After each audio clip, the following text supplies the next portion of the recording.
This is it, Bruce. The moment we've been waiting for. The mutant maracas are about to play their new hit. Can you believe it?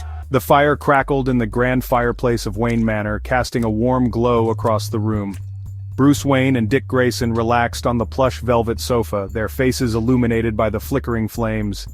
It was a rare moment of peace in their otherwise tumultuous lives, a chance to unwind and enjoy some downtime. They were engrossed in their favorite late-night music show, Underground Hits, a program that showcased the latest and greatest in the underground music scene. Bruce sipped his chamomile tea, a stark contrast to his usual dark persona. The calming beverage was his small indulgence, a way to soothe his mind after a long day. Dick munched on popcorn, his excitement bubbling over as the show prepared to introduce the night's act. He could hardly contain his enthusiasm, his eyes glued to the screen. Bruce chuckled, shaking his head at the young man's enthusiasm. It was moments like these that reminded him of the simpler joys in life. They had been looking forward to this performance all week, eagerly anticipating the debut of the Mutant Maracas' new song. Suddenly the lights on the TV flickered, causing both men to sit up a little straighter. Static replaced the image of the band, the screen filled with a snowy haze that obscured everything. Both Bruce and Dick leaned forward, eyebrows furrowed in unison. What could be causing this interruption? Must be a technical difficulty. Maybe the storm outside is affecting the signal. Bruce mumbled, placing his teacup on the coffee table with a soft clink. He hoped it was just a minor glitch. Then the screen flashed back to life, but something was off. Instead of the vibrant, energetic maracas, a group of sinister figures filled the screen. Their presence was unsettling. Their faces were obscured by grotesque masks, their instruments glinting menacingly under the harsh stage lights. The atmosphere had shifted dramatically. The lead figure, a hulking brute with a spiked helmet, sneered at the camera, his eyes filled with malice. Greetings, Gotham. We are the Cacophony. Prepare yourselves for a night you'll never forget. What's going on? Who are those guys? Dick's jaw dropped. Bruce's eyes narrowed in suspicion. He recognized the menacing glint in the lead singer's eye, the cruel twist of his lips. These were no ordinary musicians, they were something more sinister. This is no ordinary band, Dick. Those are villains. And something tells me they're not here just to play music. The Cacophony launched into a discordant, ear-splitting song. Their lyrics were filled with threats directed at Gotham and its citizens. As they played, news tickers started appearing at the bottom of the screen, reporting citywide blackouts and communication disruptions. Dick watched in growing alarm. Bruce wasted no time. He moved swiftly, his movements honed by years of training and experience. Come on, Dick, we've got work to do. He commanded, already halfway to the secret passage behind the grandfather clock. Minutes later, Batman and Robin sped through the desolate streets of Gotham in the Batmobile. The city was a maze of shadows and echoes, each corner hiding potential danger. The Batmobile's sleek design cut through the night like a knife, its engine a low growl that promised swift justice. The duo was on high alert, their senses sharpened by the urgency of the situation. The city was eerily silent, the usual cacophony of city life replaced by an unsettling quiet. Gotham, a city that never slept, seemed to be holding its breath. The streetlights flickered intermittently, casting long, eerie shadows that danced on the pavement. It was as if the city itself was aware of the impending threat. The only sounds were the distant wail of sirens and the roar of the Batmobile's engine. The sirens, usually a sign of hope, now seemed like a harbinger of doom. The Batmobile's engine, a symbol of Batman's relentless pursuit of justice, echoed through the empty streets, a lone warrior in a city on the brink. I've tapped into the police frequency. The airwaves were buzzing with frantic reports, each one more dire than the last. The police were stretched thin, trying to manage the chaos that had erupted all over the city. The cacophony are causing chaos across the city. Their coordinated attacks were designed to spread fear and confusion, making it difficult for the authorities to respond effectively. Fires raged, alarms blared, and the streets were filled with panicked citizens. Blackouts, robberies, you name it. They're distractions. Each incident was a piece of a larger puzzle, a smokescreen to hide their true intentions. The city's power grid was under attack, plunging entire neighborhoods into darkness. They're trying to draw attention away from their real objective. The cacophony's strategy was clear: overwhelm the city's defenses and divert attention from their ultimate goal. But Batman was always one step ahead, piecing together the clues. And I think I know what that objective is. Professor Crane's Replication Ray. This device, if it fell into the wrong hands, could spell disaster for Gotham. The ability to create exact duplicates of anything was a power too great to be left unguarded.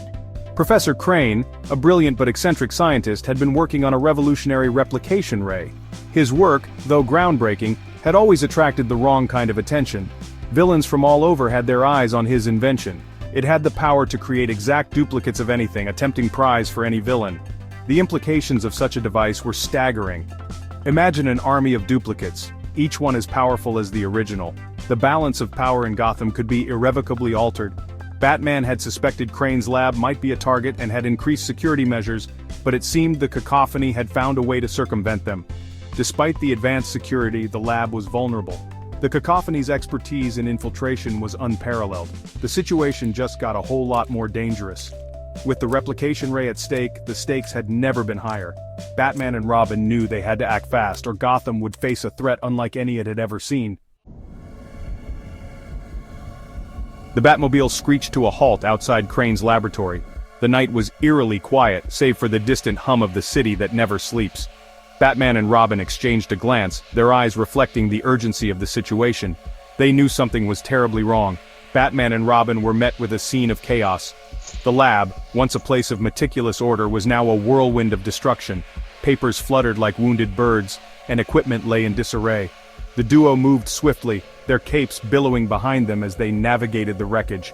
Alarms blared and shattered glass littered the floor. The cacophony of sounds was almost deafening, a stark contrast to the silence outside. Batman's keen eyes scanned the room, taking in every detail, every clue that might lead them to the culprits. The cacophony were nowhere in sight, but their handiwork was evident. The lab had been ransacked with precision, indicating a well-planned heist. Batman's mind raced, piecing together the puzzle. Who could have orchestrated such a meticulous break-in? They got away with it. Robin's voice was tinged with frustration and disbelief. He couldn't fathom how they had been outsmarted. But how did they know about the ray? Robin's question hung in the air, heavy with implications. The ray was a closely guarded secret, known only to a select few. And how did they get past the security systems? The lab was fortified with the latest technology, designed to be impenetrable. Yet, here they were, standing in the aftermath of a successful breach. He looked up at Batman, his brow furrowed in confusion. Batman's face was a mask of stoic determination, but beneath it, a storm was brewing. He had his suspicions, but he needed confirmation. Suddenly, a throaty chuckle echoed through the lab. It was a sound that sent chills down their spines, a mocking reminder of their failure. A figure emerged from the shadows, her emerald eyes gleaming in the darkness. Catwoman. Her presence was both alluring and menacing, a dangerous combination that had always kept Batman on edge. You can thank your feline friend for that, Batsy. Her voice dripped with sarcasm, each word a dagger aimed at Batman's heart. Disabled your fancy security system with this little trinket. She held up a small device, its sleek design betraying its deadly efficiency. Betrayal stung Batman like a physical blow. He had always known Catwoman walked a fine line between ally and adversary, but this was a step too far. He had suspected Catwoman might try to steal the ray for herself, but he had hoped she wouldn't stoop to working with the cacophony. The thought of her aligning with such a ruthless group was almost too much to bear. But he had hoped she wouldn't stoop to working with the cacophony. The disappointment in his eyes was palpable, a silent testament to his shattered trust. The growl that emanated from his throat was laced with both anger and disappointment. It was a sound that conveyed the depth of his betrayal, a primal response to the treachery he felt.